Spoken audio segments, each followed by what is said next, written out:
Next on NCBA's Cattleman to Cattleman. On this week's edition of NCBA's Cattleman to Cattleman, a preview of the 2011 Cattle Industry Annual Convention and NCBA Trade Show, plus tips on managing scours on your operation.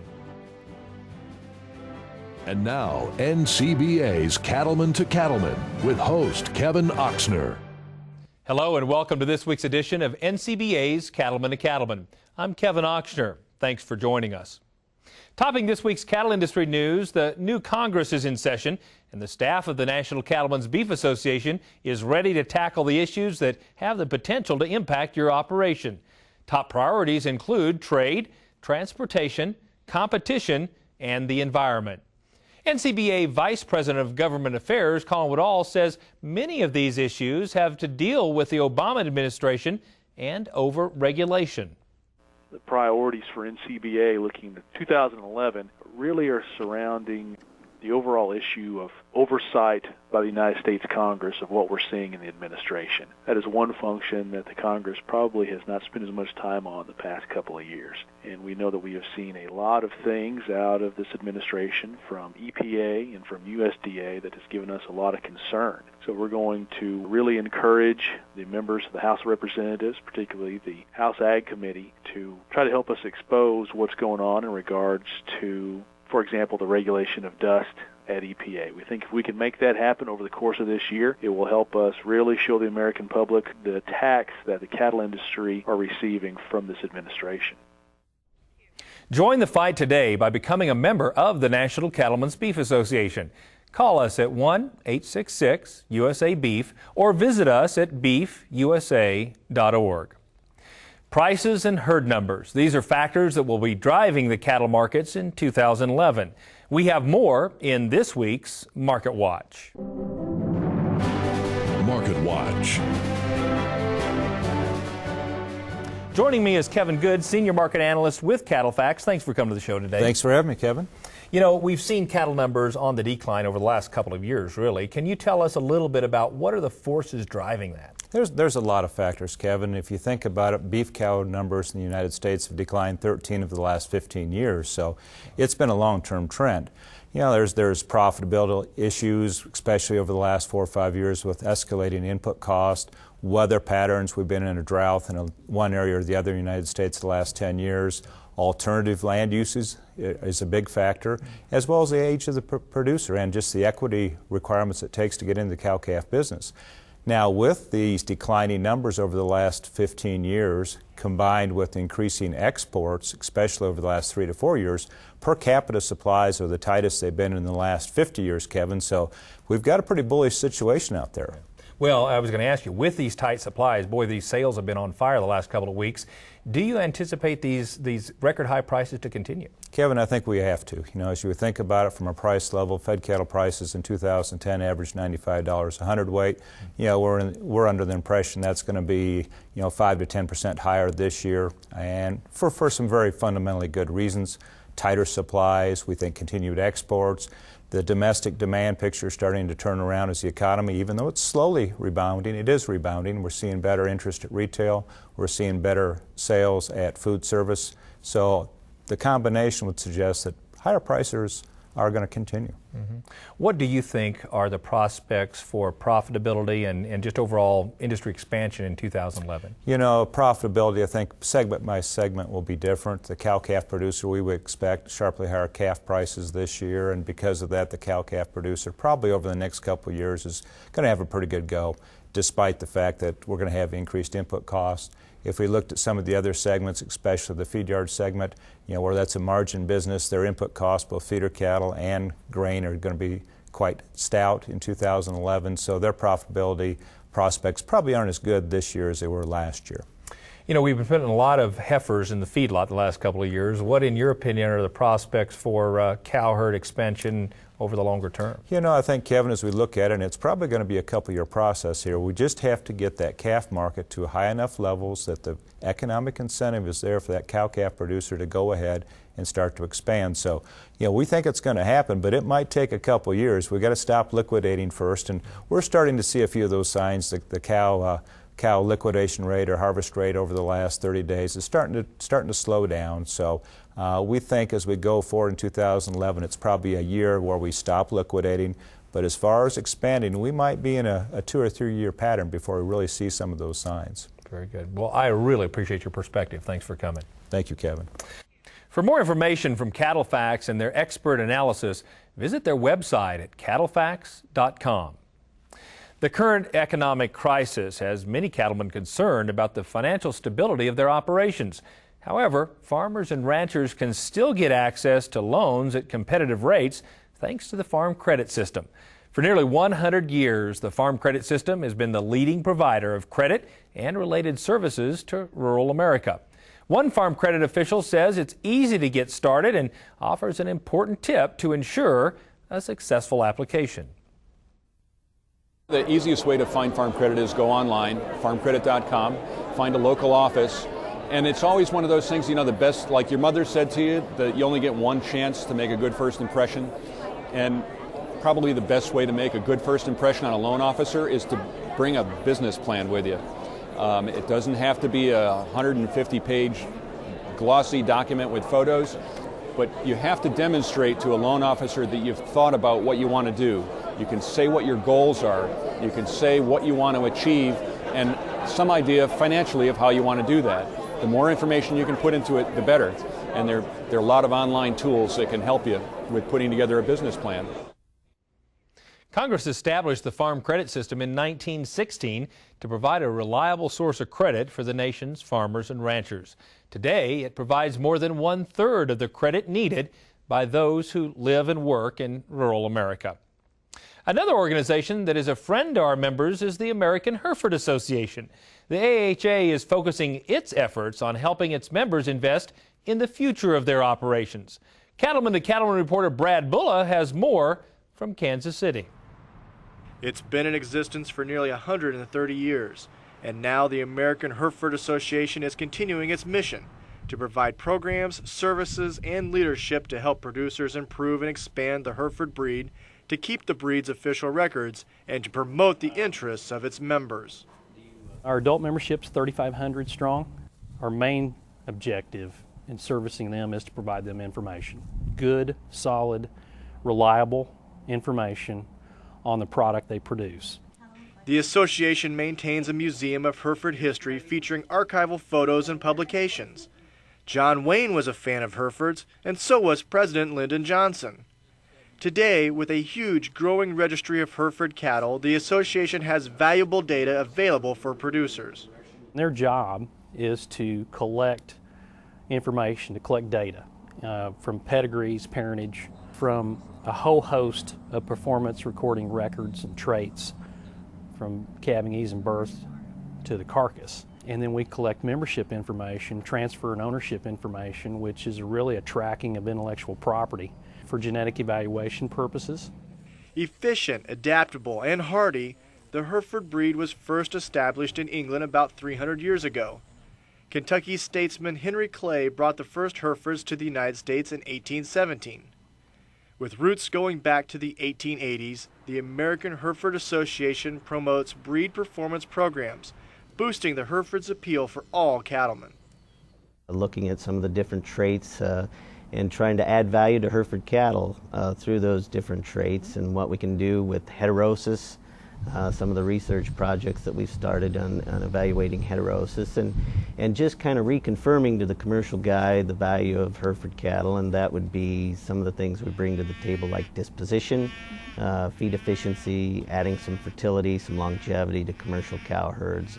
The Hereford breed is positioned to help commercial cattlemen that have gone maybe straight Angus or straight black hide, to give that hybrid vigor, that heterosis kick that we're going to need to remain profitable. The Hereford breed has been gaining ground the past few years. In fact, one survey forecasts the demand for Hereford genetics will double over the next 5 years. Hereford cattle inherently are good from a disposition standpoint, and we've proven that. We add some value in terms of growth into the commercial cow herd. But our big advantages is just problem-free, high fertility cattle, that are efficient. We talk about longevity and those kinds of things. So that's where we've put a lot of emphasis on. We've put a lot of resources, not only manpower but financial resources, in documenting that. While Hereford producers are working hard to improve their herds, AHA staffers are working hard to create opportunity for their members. The thing that's always on our mind is the cost issues, the inflationary issues that we're dealing with, that we've dealt with for decades. That's affecting industry in a very serious manner. And so all of the performance programs that we initiate are attempting to address the issues of cost. And how can we impact the cost equation and the performance equation of the commercial cow-calf industry? The association provides the resources and education producers need to keep their operations profitable. I think our breeders are positioning themselves very well because they are using all the modern tools, whether it be performance records or ultrasounding, perhaps looking forward into the area of genomics. They know what it takes to survive in the commercial industry, and they're ready for the challenge. While promoting the breed and certified Hereford beef, AHA is also partnering with NCBA to present a united front on beef industry issues. We're very much big supporters of the National Cattlemen's Beef Association. Without NCBA, we would be in a terrible sorts right now. And so we're very much proponents of NCBA, its policy division, and its checkoff division. Reporting from the American Hereford Association in Kansas City, Missouri, I'm Brad Bullitt for NCBA's Cattleman to Cattleman. And with an active and growing National Junior Hereford Association, the breed is certainly in good hands for many years to come. Get details on the American Hereford Association at cattlemantocattleman.org. Ahead on NCBA's Cattleman to Cattleman. In the first 30 to 60 days, the major problem or challenge that these calves face is scours. Managing scours. Advice to make sure your calves start healthy and stay healthy. Plus, a preview of the great events happening at next week's 2011 Cattle Industry Annual Convention and NCBA Trade Show. You're watching NCBA's Cattleman to Cattleman on RFD TV. Working Ranch Magazine savvies the challenges and rewards of those who make a living on the ranch. From pretty loops in the Brandon pen to cold nights calving heifers, we cover the real deal. Subscribe today. Go online to workingranchmag.com or give us a call. We'll fix you right up. You can also visit us in person at the NCBA convention. Working Ranch, your magazine. Comprehensive, practical, powerful. Now's the time to put the power of DNA to work in your herd with the comprehensive Igenity profile. The inside information from Igenity can help you make more confident replacement heifer and herd sire selection decisions, add marketability to your feeder cattle, make faster genetic progress, and more. The best time to get started is when you're already working cattle during branding, weaning, or bull soundness exams. Get started today. Visit Igenity.com or call 1-877-IGENITY to put the power of DNA to work in your herd. Right? Sometimes. Left? Sometimes. Dull? Never. Steve Cornett's Out to Pasture column brings out the opinions among raiders who agree and disagree with his unique perspective on industry issues, such as GIPSA, estate taxes, marketing, and more. Join the conversation and read Steve's Out to Pasture blog on the web at www.beeftoday.com, in Beef Today's Cattle Drive e-newsletter, and in Beef Today magazine. NCBA's Cattleman to Cattleman. It's a television show by cattlemen for cattlemen. Hello and welcome to this week's edition of NCBA's Cattleman to Cattleman. Thanks for joining us. Each week, join host Kevin Ochsner for the latest in beef cattle news, market analysis, and producer education. Cattlemen won't want to miss an episode. Debuting Tuesdays at 8:30 p.m. Eastern on RFD TV or anytime at cattlemantocattleman.org.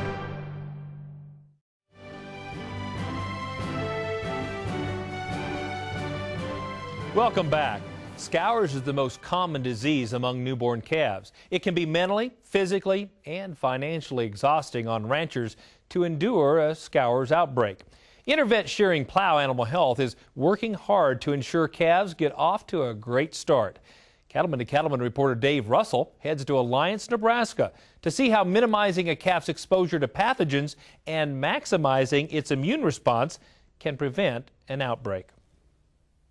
Success in producing and raising healthy, profitable calves hinges on a good start. For cow-calf producers, their whole profit structure is based on calves. I mean, that's what they have to sell, and so having live calves, getting calves off to a good start is really critical to their success. So in the first 30 to 60 days, the major problem or challenge that these calves face is scours. Scours, or neonatal diarrhea, is an infection that destroys the lining of the gut, causing the calf to become dehydrated and unable to absorb vital nutrients. Once an outbreak has occurred, treating scours is not an easy task. One of the reasons it's difficult is because a lot of times we're dealing with viruses, and so our typical antibiotic-based therapies are not going to have any effect on viruses. The calves, the major problem they face is that they dehydrate quickly, they lose a lot of fluids, and so the main treatment is aimed at trying to restore those fluids. So that can be done early on by tubing the calves with electrolytes for more severely dehydrated calves, and we'll put in an IV. It's a pretty labor-intensive kind of deal. In addition to a labor-intensive treatment process, calf scours can take an emotional and financial toll on a rancher. It's their job to get these babies started and keep them alive, just like your own kids, really, and so they take it seriously, and it's pretty hard on them when it's failing. When you get a bunch of calves getting sick, all of a sudden your workload doubles or triples. Everybody's working overtime, and so just, emotionally and stress, it takes a big toll. Financially, you've got the cost of treatment, the cost of calves that die that are not going to be there when it comes time to sell. So even the survivors of a scours outbreak, can have some permanent damage there, so they don't absorb nutrients as efficiently, so they fall behind. They don't gain weight as fast, and so there's several studies that have documented that calves that have had scours compared to calves that don't are going to be 20 to 30 pounds lighter at weaning. The viruses and bacteria that cause scours are primarily contracted through manure. Anywhere you have manure and mud and water to kind of help mobilize those bacteria, that's where they're going to get it. So one good way to pick it up is off the teats. When they go to nurse, if that cow's udder is dirty and it's got mud and manure on it, then they're going to get a nice dose of bacteria that way. Or if they search around eating little hay and things off the ground, they'll pick it up that way. As a few animals in the herd get sick, then they start shedding much greater numbers of the bacteria or the virus into the environment, and so that tends to that snowball effect, and more get sick. When winter weather conditions are harsh, cows and heifers are often forced into a small area to be watched. This concentrates the amount of manure, making scours even easier to contract. Dave Sturkle, manager of Snake Creek Ranch in Alliance, Nebraska, knows the challenges this kind of situation can have. This morning's just typical morning. It was 0 degrees when the sun came up, and so everything that we calved through the barn. We want to keep the barn clean and dry, but that's a perfect world, and we don't always live in a perfect world. If you're having a lot of calves, it's hard to get the barn as clean as you want. And the exposure to the manure is higher than what it would be out on grass, but calving them cattle in February, it's just impossible to have enough grass range to calve on and still close enough to the barn that you can help them calves when it's cold. We'll return to Nebraska for more, so stay with us.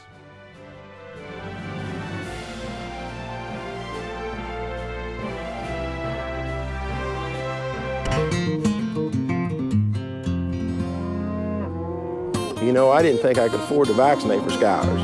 Then my vet told me about Guardian vaccine. Guardian offers the most complete coverage of anti-scours vaccine. And now Guardian can protect my calves against E. coli up to 6 months prior to calving. It pays to vaccinate with Guardian Scours vaccine. Thanks to Guardian, I have healthier calves and healthier profits. Purina's wind and rain minerals are research tested and field proven to provide balanced mineral nutrition essential for cattle health, growth, and reproduction. They're highly palatable so cattle consume what they need when they need it. And wind and rain minerals special formulation resists the elements so they won't blow out of the feeder and maintain their palatability even if they've been wet. Wind and rain cattle minerals from Purina Mills, building better cattle. Join Superior at the 2011 Cattle Industry Convention and the NCBA Trade Show February 2nd through the 5th in Denver, Colorado. Come on by for more information on our internet bidding program, Superior Click to Bid, and the new weekly internet auctions, or our television series, The American Rancher and The American Dairy, or just talk business of buying and selling cattle the Superior way. Come by and visit our booth number 1097. We'll highlight the past, the present, and the future of Superior. For more details, go to superiorlivestock.com.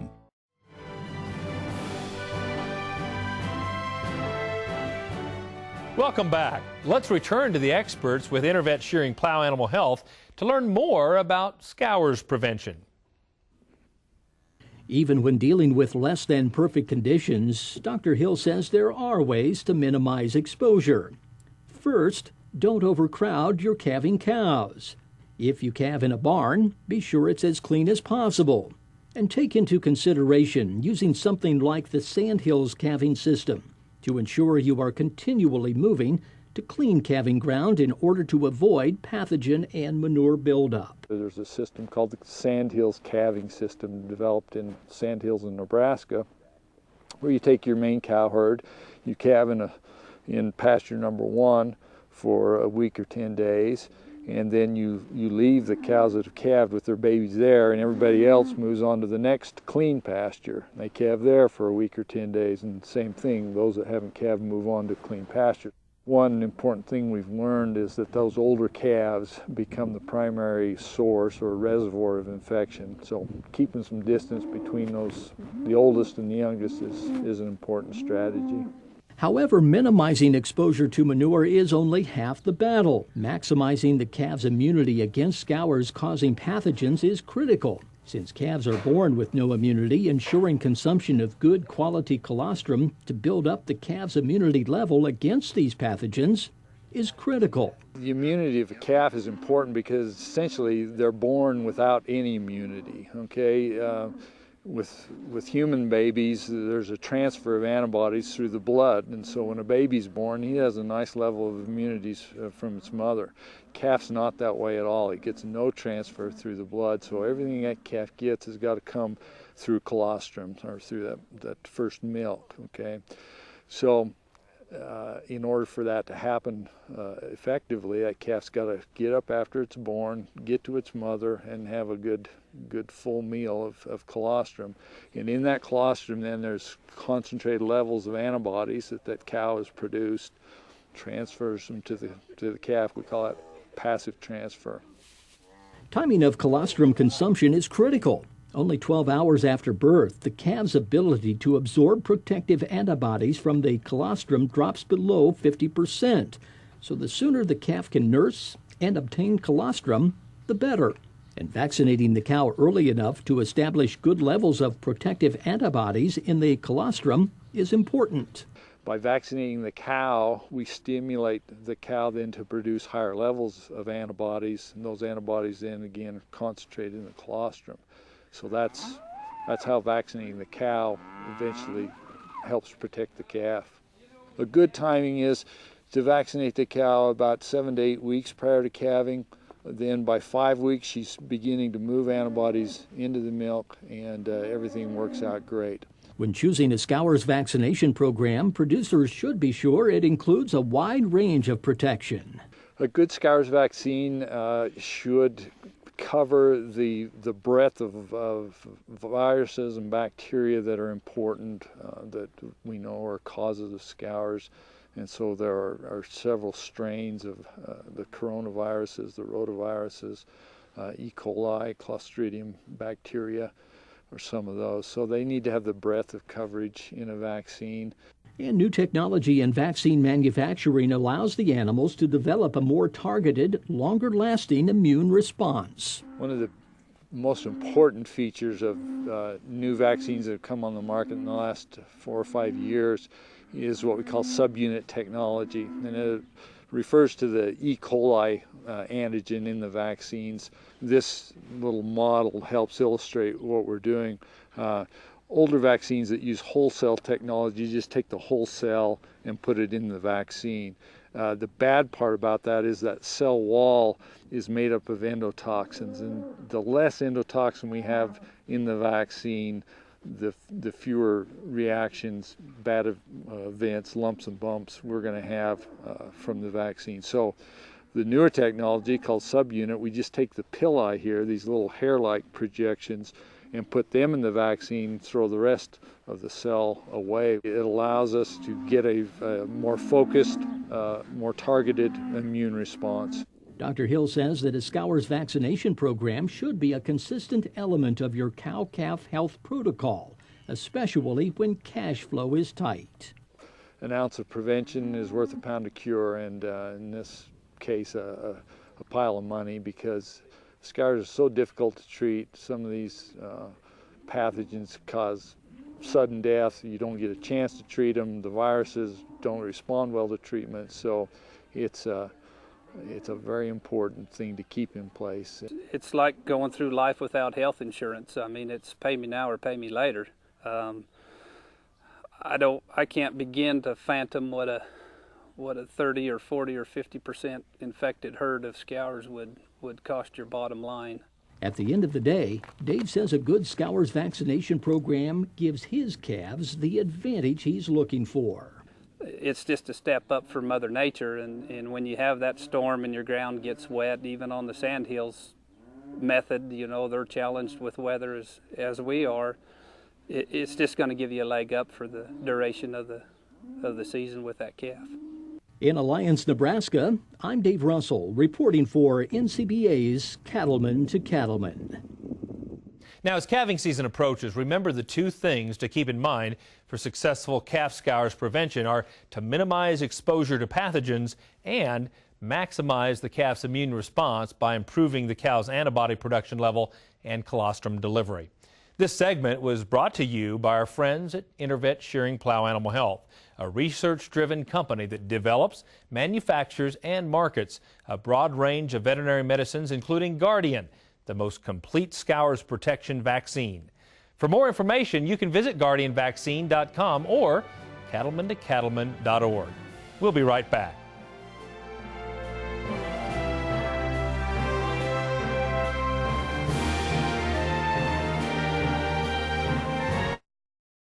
If you've got a bad case of new tractor fever, we've got the cure. It's the Green Fever Sales Event at your John Deere dealer.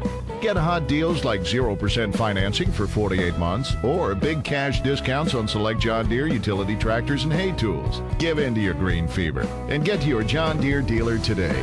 Offer ends January 31st, 2011, subject to approved credit on John Deere Credit Installment Plan. Restrictions apply. See dealer for details. Win a Ford pickup or other great prizes during the Green Fever Sweepstakes. See your John Deere dealer for details. Discover a great roundup for beef producers. Now, Boehringer Ingelheim Vetmedica Incorporated has rounded up the top brands of animal health products. You bet your boots you won't find more ways to protect your cattle. So trust the leader to protect your cattle. Trust Boehringer Ingelheim. Talk to your Boehringer Ingelheim animal health representative and discover how we can help your operation.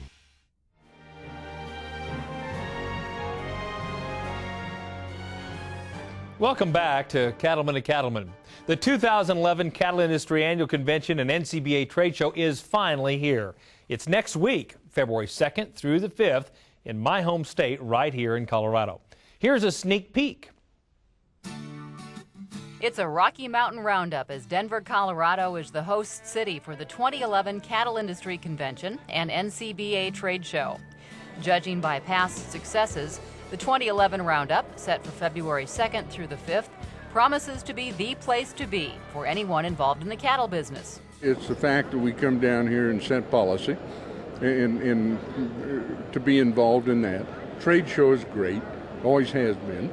And you get to see new and innovative things that we see coming down the pipe. I leave here with what I feel is the cutting edge of information in the industry, and this is the best or the quickest and most complete method I have in educating myself on a annual basis. I keep coming back. It keeps me in the loop. I love the general sections and stuff like that. Definitely the outlooks for the future years, because I like to be able, being a graduate student and a scientist, I like to be able to talk to producers and actually be able to relate to them. If you're in the cattle business, you need to attend the convention in Denver for the best in education opportunities. To hear nationally known speakers such as Richard Pachado, a firefighter and survivor of the 9/11 attacks in New York, and former White House advisor Karl Rove, who will give his views on America's challenges, all to get caught up on the latest issues facing your business. I just think it helps give you the competitive edge with any information you can pick up that's out there and the awareness of what's affecting the industry right now. The training sessions are very good. The general sessions in the morning are great to go to and listen and pick up on everybody's views and what's coming down the road. Plus, you'll have opportunities to visit with fellow cattlemen from across the country. And there's outstanding food and entertainment, from the flapjack feed to the trade show wine tasting and more. We just enjoy the whole thing and getting through the trade show and seeing people that we haven't seen for a year or so. There will be a huge cattlemen's tailgate party at Invesco Field, home of the Denver Broncos. And you won't want to miss the Cowboy Comedy Club featuring Larry the Cable Guy. And the NCBA trade show is the biggest by far in the cattle business. More than 250 exhibitors will be showcasing the latest technology and products to help build your bottom line. Everybody here is great. They're very friendly. Everybody comes up to you. They want to know, kind of where you're from and what you do, and you get a lot of different ideas talking to different people from different areas, and you have all your vendors here that's promoting their products, and it's a good time to talk to their reps and learn what their products do. This is an excellent way to keep me, updated as to the latest trends and to predict the future. Put it all together, and there's no doubt if you're in the cattle business, the Rocky Mountain Roundup in Denver, Colorado is the place you need to be, February 2nd through the 5th. For NCBA's Cattleman to Cattleman, I'm Sharon Alseth reporting. With me now is Kristen Torres, Senior Director of Trade Show and Association Marketing for National Cattlemen's Beef Association. Thanks for coming back to the show. Thanks for having me. You know, it's a big week ahead. Can you tell us a little bit about what's in store? Oh, we have so many great events planned for this week. First of all, we have really great attendance numbers. We're in line for 5,500 to 6,000 cattlemen to be in Denver next week. We have a great lineup of speakers, a great lineup of fun, and a good trade show planned. And you're continuing with a lot of the youth activities again this year, is that right? Absolutely. For folks that want to bring their families, we have a youth judging contest, team marketing, and a speech contest as well. That's outstanding. Tell us about the big headliner we have this year. That's really exciting. Yes, we have Larry the Cable Guy booked to do our Cowboy Comedy Club at the end of the week. It's going to be great, and that event will be followed by an after party with a local dance band. It'll be a whole lot of fun. I'm looking forward to that, I know. And you know, for folks that may not have registered yet, it's still not too late, right? Absolutely. Folks can register on site in Denver.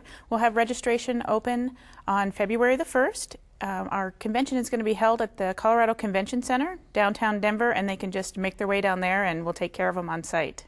Well, you've got a busy week in store. Thanks for coming to the show. Yes, thanks for having me. Join us in Denver for the 2011 Cattle Industry Annual Convention and NCBA Trade Show. For details, visit beefusa.org. And if you can't join us in Denver, watch live. We'll be bringing you special live editions of the show Tuesday, February 1st at 8:30 p.m. Eastern, and again Wednesday, February 2nd from 8 to 10 p.m. Eastern. We'll take you on a tour through the NCBA Trade Show. Join us live right here on RFD TV.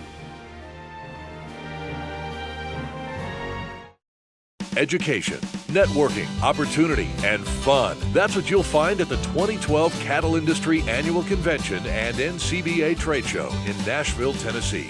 Get your ticket to ride with your fellow cattlemen and women in the country music capital of the world. You'll find cutting-edge education, top-of-the-line technology, and entertainment that can't be beat. Don't miss your ticket to ride to the Cattle Industry Annual Convention and Trade Show in Nashville, Tennessee, February 1st through the 4th, 2012. For more information, visit beefusa.org. These days, more cattlemen choose Draxxin to fight BRD than any other brand. Here's why. It works. We have fewer repulls, and the ones that we do repull respond, and we have fewer chronics in the end.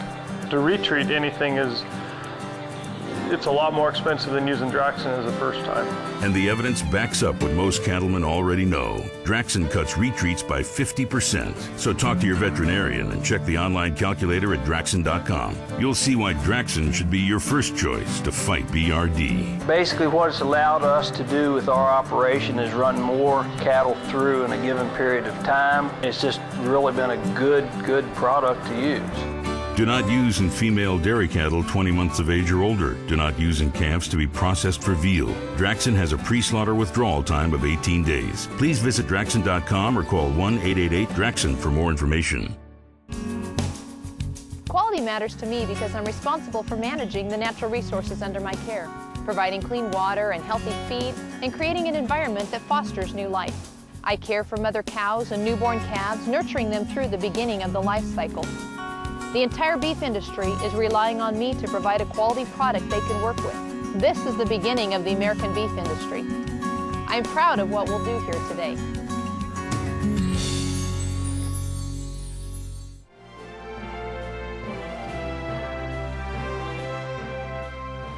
Over the past year, we've seen American agriculture continue to be attacked by a number of different activists and animal rights groups.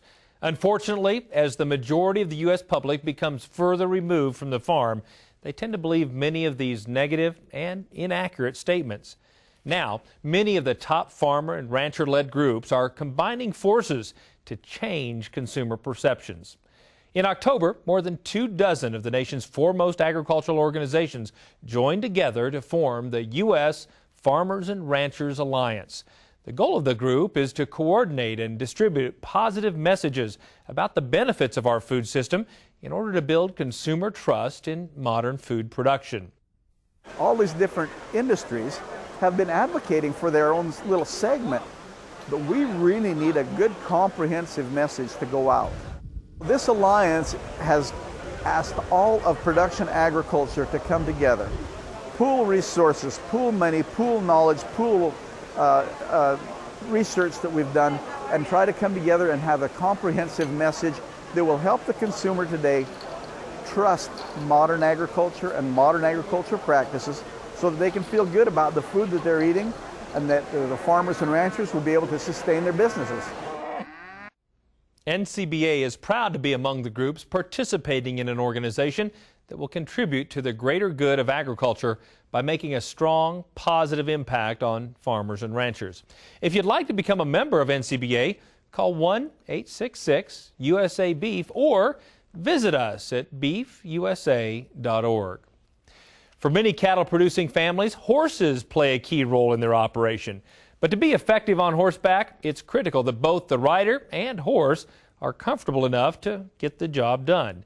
Cattleman to Cattleman reporter Brian Baxter brings us the story of how saddle makers work to fit horse and rider together. As any cattleman who works on horseback knows, your saddle can make or break the performance of you and your horse. And a proper working saddle isn't about looking good. There has to be the right combination of form and function. If you're not comfortable, it's like wearing shoes that are too small. If you're not comfortable in what you're using or having to work with, this is their computer, this is their desk, this is their chair that they sit in all day. If it's not comfortable, they're going to be agitated from the start, and they'll be agitated when they get done. Casey Cooper is one of the managers at Teskey's Saddle Shop in Weatherford, Texas, and an exhibitor at the annual Texas and Southwest Cattle Raisers Convention. He works closely with his customers to help design saddles that fit a cowhand's needs. We have a really good ranch saddle program. We build a lot of working cowboys, their saddles and tack. Quality trees is where they start with good leather, good craftsmanship, solid hardware is what we use to make sure they have something they can work with. We just try to pay attention to detail, make sure we get what the customer wants and we get what fits your horse. You can over-design a saddle, you can put things that just don't go together, and with experience I try to steer people in the right direction so they don't build something they won't like and I can't sell. A saddle is made up of many different parts, and each one can be custom fit to a cowboy's specifications. This is our association saddle. We probably built the most of these for our ranch working cowboys. This saddle right here, these are the swells. They're going to be about 13 3/4 to 14 inches. If you're riding a young string of horses that might be bronchi, it's nice to have big swells. You lock your thighs, top of your thigh, underneath each side here, and it just gives you leverage. This is the horn of the saddle. You need a good horn to rope off of. Some cowboys like them low. It's basically the lower the horn, the lower center of gravity, the better it is for your horse. That way the pull of the rope doesn't really hurt. The taller the horn, the higher your rope, the higher the pull would be, the stronger the force. Coming back here, this is the cantle of your saddle. Two different options on the cantle. This is called a pencil roll. A lot of your cowboys prefer a Cheyenne roll or a pencil roll. This one right here has got a 4.5-inch cantle. Younger cowboys seem to like the higher back. Some of the older cowboys seem to like the lower backs. It does keep you in the saddle. Combined with the swells, if you have the cantle, the swells here, you can kind of lock yourself in if you're riding a bronchi horse. These are your skirts, your back housings. Simply, all this is just aesthetics. This is hand-tooled basket weave pattern with a rope border, double stitched outline. These saddles have 6 long saddle strings with rough out side jockeys and fenders. The rough out gives you grip. It helps hold you in, it grabs your jeans. Over time, it will smooth out. As you can see on some of my used saddles that I have, it kind of keeps where your leg goes and it keeps you in position. A lot goes into the design of a saddle, but at Teskey's they know it all starts with the highest quality materials. It's the tree. You've got to build on a good solid tree. We use wood rawhide covered. I won't say you can't break them, but they're hard to break.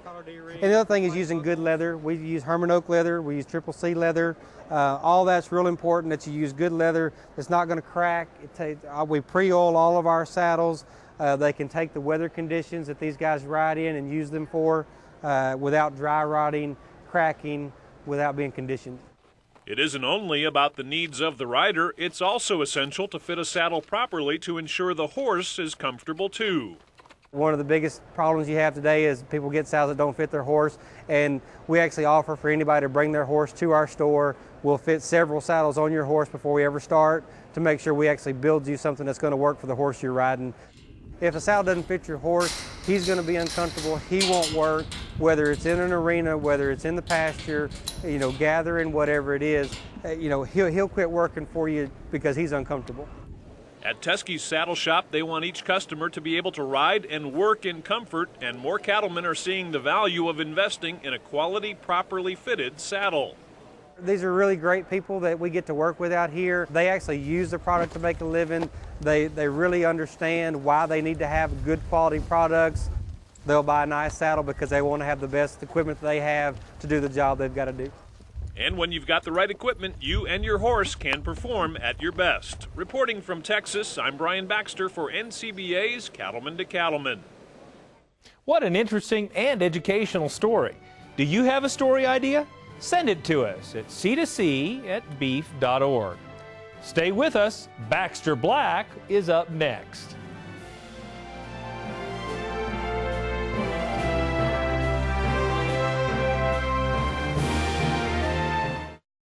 Consumers count on America's cattlemen to deliver quality beef every time. So in your daily work to raise cattle, keep quality top of mind in everything you do, in the care, feeding, and handling of your animals. You can be a part of a national program that provides sound, proven guidelines for beef cattle production that will establish you as a leader and responsible stockman. Beef Quality Assurance, or BQA, is a national program funded by the Beef Checkoff that can help you strengthen your operation, improve cattle care, drive more value to the bottom line, and increase consumer confidence in the quality of America's beef. Producers across the nation have embraced the BQA program because of their commitment to be the world's best producers of beef, and because assuring beef quality is our job, not someone else's. Find out how you can become BQA certified. Visit the website bqa.org. You take pride in the beef you raise. Countless hours invested to assure a safe and wholesome calf crop. Why trust that calf crop to just anyone? Experience the new Dinklage difference. With a long history and reputation for outstanding performance and cattle care. We use a combination of cutting-edge technologies and data-driven decision-making to establish our place as leaders in the cattle feeding industry. Allow Dinklage to be a part of your team in the quest to maximize your profits. With 5 locations to serve you in Wyoming, Nebraska, and Colorado. For more information on the new Dinklage difference, stop by one of our yards or visit us on the web at dinklagefeedyards.com.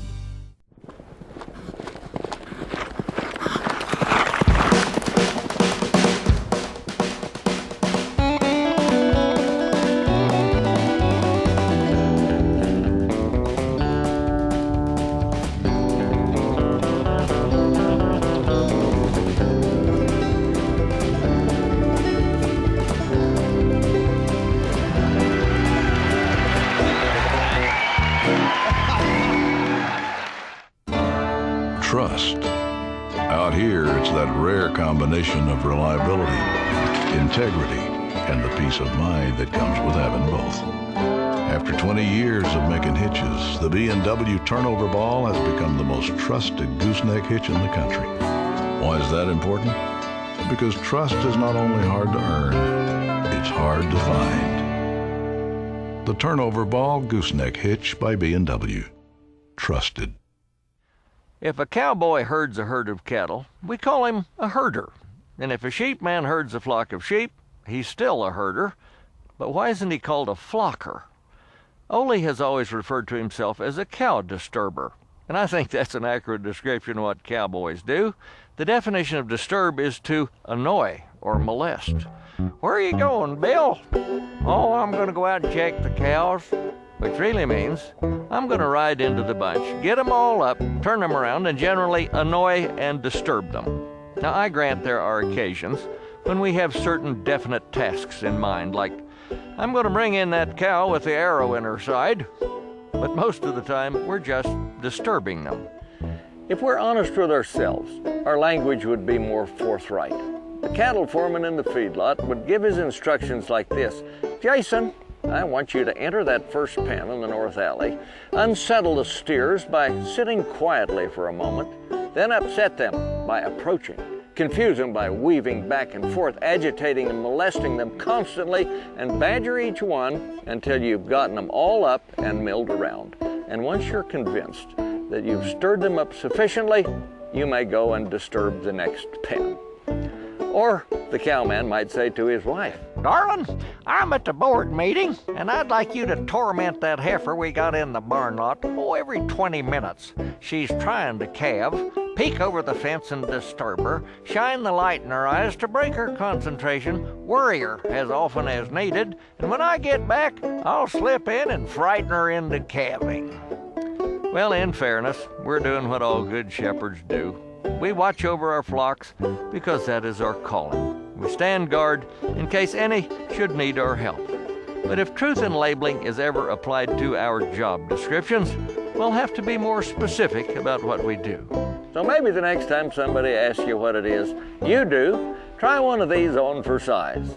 Oh, I'm a herd rearranger, or a bull nudger, maybe a sheep panicker, mule cusser, equine perplexer, steer beautician, hog motivator, Holstein therapist, cow companion, dog shouter, or cowboy confabulator.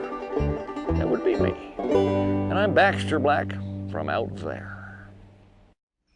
Thanks, Baxter. We love to see what's happening on operations around the country. So let's check out this week's Legacy Photos.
Those photos were just great, so keep them coming.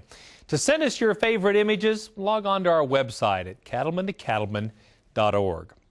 Next week, tune in for a special live edition of NCBA's Cattleman to Cattleman. We're live at the 2011 Cattle Industry Annual Convention and NCBA Trade Show, and we'll be back with an extra live edition Wednesday, February 2nd at 8 p.m. Eastern from the NCBA Trade Show. Thanks for joining us for this week's edition of NCBA's Cattleman to Cattleman. We'll see you right back here next week, live on RFD TV.